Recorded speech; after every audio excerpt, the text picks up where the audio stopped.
Enquanto velhos amigos aparecem para ajudar, o brilho no olho de uma querida pessoa vai se apagando e diante disso, a verdade do mundo virá à tona. Como resultado dessa partida, a raiva e a tristeza foram tão grandes que conseguiram mascarar o sorriso libertador. E como esperávamos, isso foi o suficiente para que o impossível fosse feito. Vários jogadores estão posicionados no tabuleiro e um grande conhecimento chocará a humanidade. E a pergunta que fica é: por onde andam as pessoas que ainda têm poder de mudar o jogo? Seja para melhor ou para pior. A hora de tomar uma xícara de chá e ficar observando acabou. Afinal, a iminência de uma grande guerra surge no horizonte. E como sempre, o nosso querido capítulo 1108 tem uma introdução magnífica. Não só ele dá a continuidade de exatamente onde ele parou, pois estamos nos encaminhando para o desfecho de Egghead, como também o seu título representa aquilo que nós queremos ver. E possivelmente nós já comentamos isso em vídeos de teorias. O seu título é Responda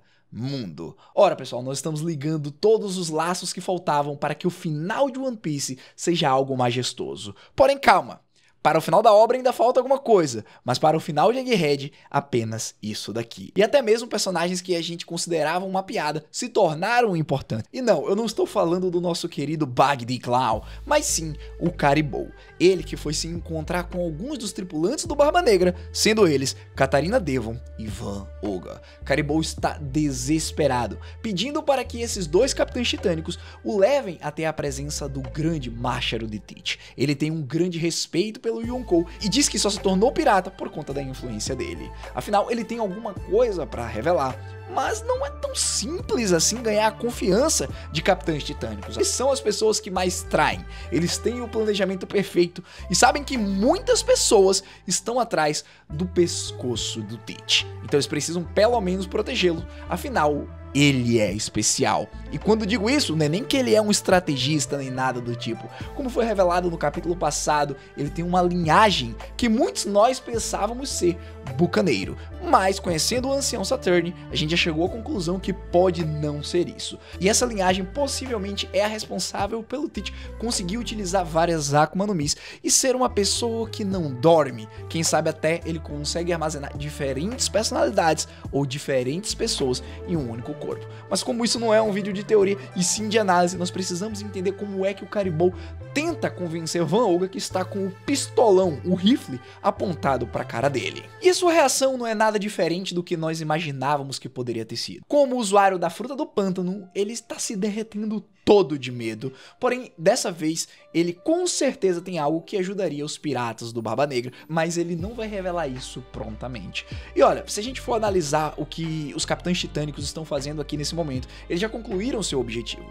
que é aquilo que nós comentamos sobre a Catarina Devon ter tocado na pata do ancião Saturn e ter conseguido pelo menos a aparência dele para poder fomentar várias estratégias. Agora eles podem entrar em Mary Joyce, dar ordem aos serafins e com certeza conseguir informações apenas utilizando a face de um ancião. Bom, agora que eles já concluíram esse objetivo, eles não precisam fazer nada além de ir embora, poder se teletransportar de volta ao seu navio de batalha e entregar as informações ao seu comandante supremo.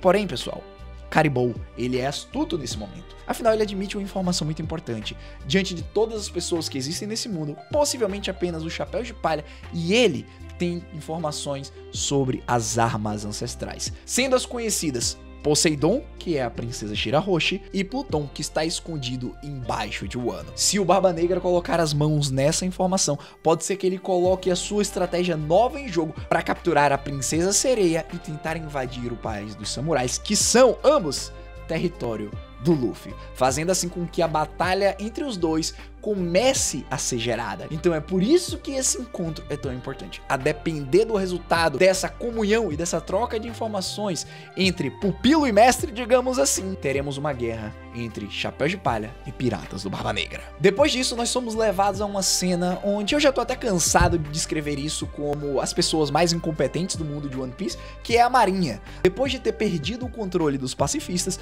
eles estão desesperados. Nem mesmo o tiro de canhão consegue acertar os ciborgues, uma vez que eles têm uma tecnologia chamada de escudo bolha, que consegue refletir qualquer tipo de tiro, aparentemente. Agora, eles têm uma única ordem antes que os pacifistas destruam toda a sua armada, que é capturar e matar a pirata Juri Bonnie. Afinal, é ela quem tem o rank máximo na cadeia de comando. Como já explicamos anteriormente, existe um chip de autoridade para conseguir controlar todos os ciborgues, independente de ser serafins ou não. E aqueles que têm o rosto de Bartolomeu Kuma são controlados especificamente pela Bonnie enquanto ela estiver viva. Diante desse caos organizacional, nós vemos os vice-almirantes preocupados, dizendo que é imprecedente que um Booster Call tenha sido cancelado baseado na força.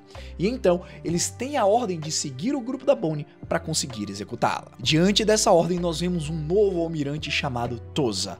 Ele consegue encontrar o grupo do Frank e está pronto para atacar com seus braços envolvidos em Busoshoku, utilizando uma habilidade chamada Toza Crunch, algo capaz de destruir qualquer tipo de armadura. Só que quando ele estava prestes a acertar o seu ataque, um gigante machado desce do ar e o desmaia. De repente, só ouvimos um gababababa e a expressão de surpresa da Bonnie não poderia ser melhor.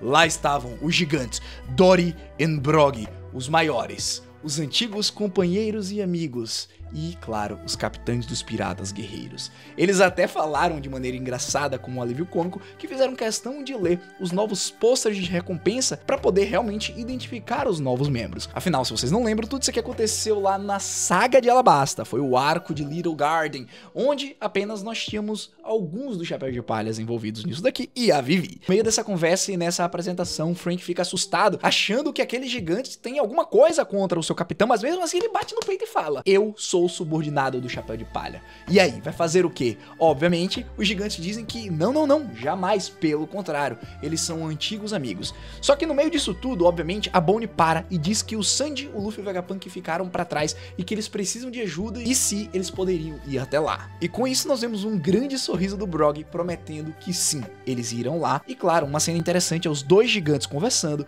dizendo que Vegapunk é um nome que aquele estudioso mencionou. Quem vocês acham que é?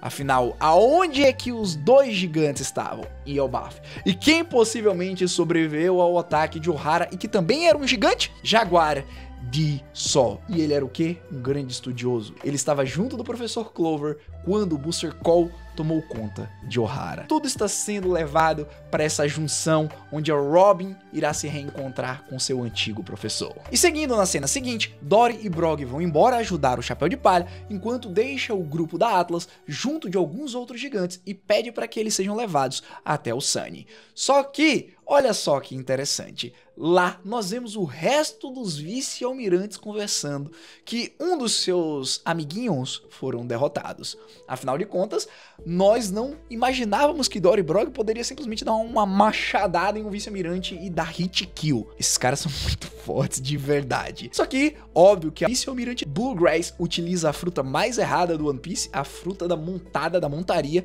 onde ela consegue controlar qualquer coisa, qualquer objeto, qualquer criatura que ela monte. E lá está ela, junto da vice-almirante Doll, conversando sobre os gigantes, uma vez que eles são barra pesadas. E claro, também temos a revelação de que a Doll, 20 anos atrás, estava sob tutela de um gigante. Mais uma vez, o Sol. Bom, agora nós vamos para uma parte interessante. Como sabemos, ultimamente o Luffy voltou a aparecer constantemente e tem sido um pilar importante para o desenvolvimento do final de Egghead. Depois que o Ancião Saturn foi jogado para longe, ele resolve aparecer novamente, só que de uma forma bem diferente, digamos. Enquanto Luffy e Sanji estão tentando fazer com que o Vegapunk seja levado com eles, nós vemos uma gigantesca criatura em formato de aranha, até a sua expressão perdeu um pouco de humanidade que já tinha. Graças a daqui eu vou precisar chamar a atenção de vocês mais uma vez para a semelhança entre o Gorosei e o Ushi Oni. Pode ser que seja apenas baseado, pode ser que seja outra criatura, não sei. Saturn está na sua forma 100% completa de besta, aparentemente, se for uma zoa mitológica demoníaca, claro. E diante dessa grande aberração, o Luffy está tentando convencer o Dr. Vegapunk para ir junto dele.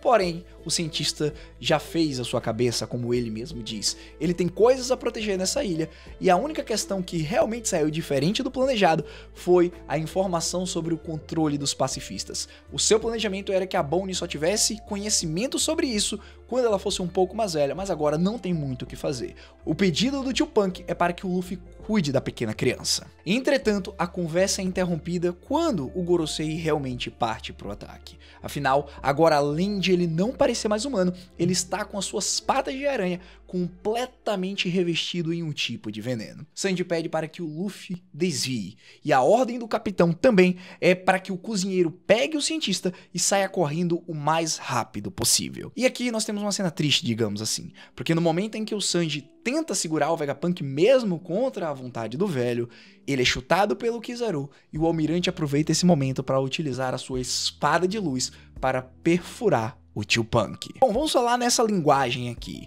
O Vegapunk tinha basicamente 1 de vida.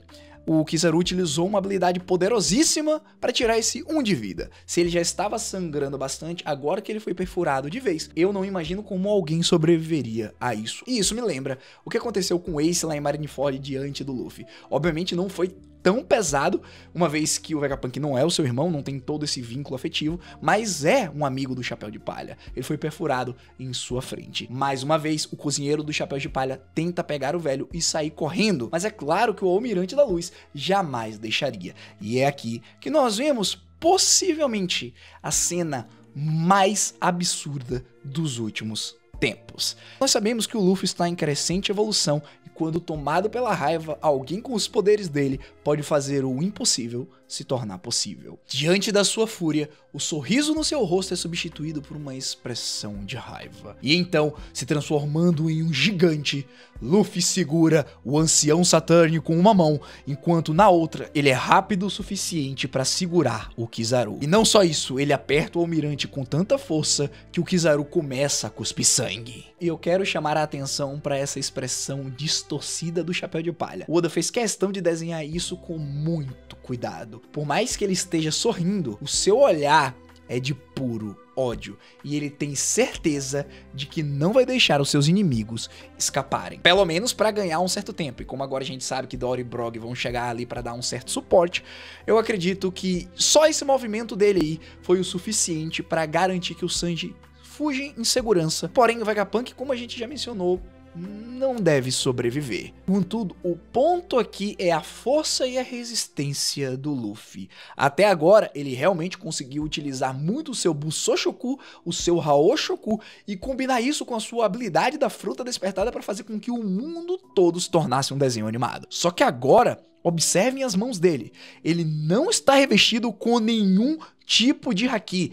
Ele apenas utilizou força bruta para segurar os dois. Como é que ele conseguiu segurar o Kizaru sem haki? Até agora não era possível. Ou seja, o Luffy pode ter despertado uma nova habilidade no seu Gear 5 e foi poderoso o suficiente para fazer alguém tão forte quanto Botsarin cuspir sangue. E essa grande demonstração resultou realmente na fuga do Sanji com o Vegapunk. Porém, o cientista está com um sorriso no rosto e fecha os olhos. Óbvio que o cozinheiro ia ficar desesperado dizendo para que ele não fizesse isso e que ficasse com ele, porque eles estão conseguindo chegar no ponto combinado. Só que a cena é trocada para uma sala onde vários computadores estão. De repente, um deles liga e a imagem do Vegapunk aparece no visor. Ele está lá, testando a comunicação, e começa a falar para o mundo todo. Aparentemente, isso será transmitido por todos os lugares. Lá, ele diz o seguinte: atenção, mundo. Eu sou o Dr. Vegapunk, o melhor e mais humilde cientista que existe. Eu tenho certeza que a mensagem que virá a seguir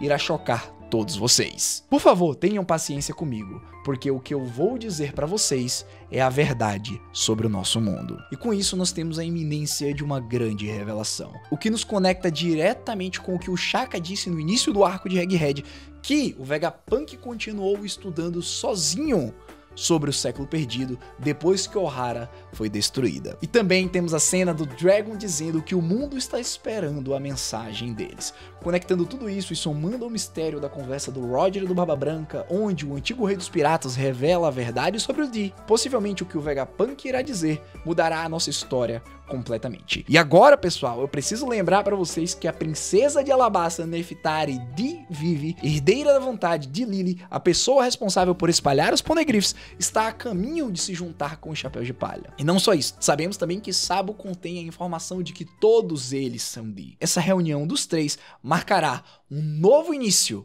eu diria que o começo do fim da nossa grandiosa história. E para acalmar seus corações, preciso dizer, semana que vem não teremos pausa. Capítulo 1109, confirmado. Eu espero poder contar com vocês e quero agradecer a todos que chegaram até aqui. Comenta aqui o que vocês acharam do capítulo dessa semana e não esquece de se inscrever e deixar o like. Foi um prazer mais uma vez apresentar para vocês. Nos vemos num próximo vídeo. Racheira falando e vazando. Eu fui.